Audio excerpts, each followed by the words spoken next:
GMTD TBK mengubah pola promosi dan target konsumen. Perusahaan properti terkemuka itu kini menyasar kalangan milenial dengan harga unit properti yang ditawarkan disesuaikan dengan kondisi perekonomian saat ini.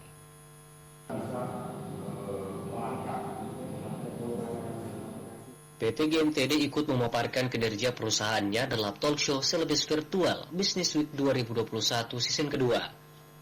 Dalam pemaparannya, Associate Director GMTD TBK Eka Firman Hermawan menyebut, industri properti tidak begitu terdampak pandemi. Eka menyebut, pandemi COVID-19 memang memicu adanya krisis hingga turbulensi ekonomi. Namun, tak ada jalan lain selain survive menghadapi tantangan ini. Ia menegaskan, optimisme adalah kunci keberhasilan sebuah perusahaan untuk mampu bertahan dalam kondisi ketidakstabilan perekonomian saat ini.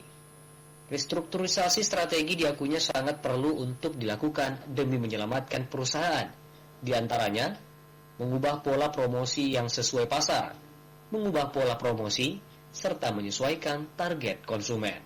Kita survive itu ya tadi saya bilang kita harus lebih optimis, kita harus menyiapkan planning yang lebih matang, sasaran target market kita apa, dan bagaimana inovasi yang kita lakukan untuk menghadapi pandemi ini supaya perusahaan bisa survive. Inovasinya apa ya, kita target marketnya kita lebih sasar kemana yang saat ini memiliki kemampuan beli, dan kita juga tidak sewenang-wenang melakukan pemasaran rumah kita yang harganya tinggi. Kita mengikuti masyarakat. Eka menambahkan, GMTD sendiri saat ini tengah menyasar kalangan milenial. Promosi serta nilai unit properti yang ditawarkan pun disesuaikan dengan keinginan pasar.